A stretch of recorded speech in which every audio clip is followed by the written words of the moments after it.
السلام علیکم ورحمۃ اللہ وبرکاتہ۔ آج کل موبائل نے غیبت کو اتنا آسان کر دیا ہے کہ اللہ معاف فرمائے، دو عورتیں جب بات شروع کرتی ہیں،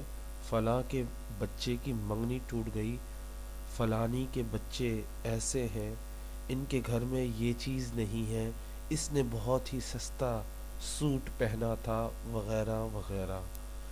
یہ غیبت آپ کی نیکیاں کھا جاتی ہے اور گھر میں بے برکتی پھیلاتی ہے، اور دنیا اور آخرت میں آپ کے لیے مصیبتیں پیدا کرتی ہے۔ کوشش کیا کریں اپنے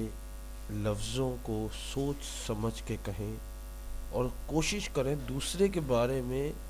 بات کم سے کم کریں، کیونکہ جب ہم دوسرے کے بارے میں بات کرتے ہیں تو غیبت میں بہت زیادہ استعمال کرتے ہیں، غیبت بہت زیادہ ہم کرتے ہیں جب ہم بات کرتے ہیں کسی کی،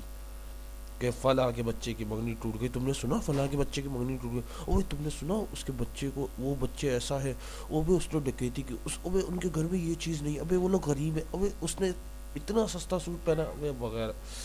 ہمیں افسوس بھی نہیں ہوتا کہ ہم کسی کی غیبت کرتے ہیں، ہم کسی کے بارے میں برا کہتے ہیں، اور یہی باتیں اگر ہمارے بارے میں کوئی کہے تو ہمیں کتنا برا لگتا ہے، لیکن ہم دوسرے کی کرتے ہوئے بھول جاتے ہیں کہ کوئی ہماری بھی غیبت کر رہا، لیکن غیبت ایک ایسا گناہ ہے جو ہماری اور آپ کی تمام کی گھر میں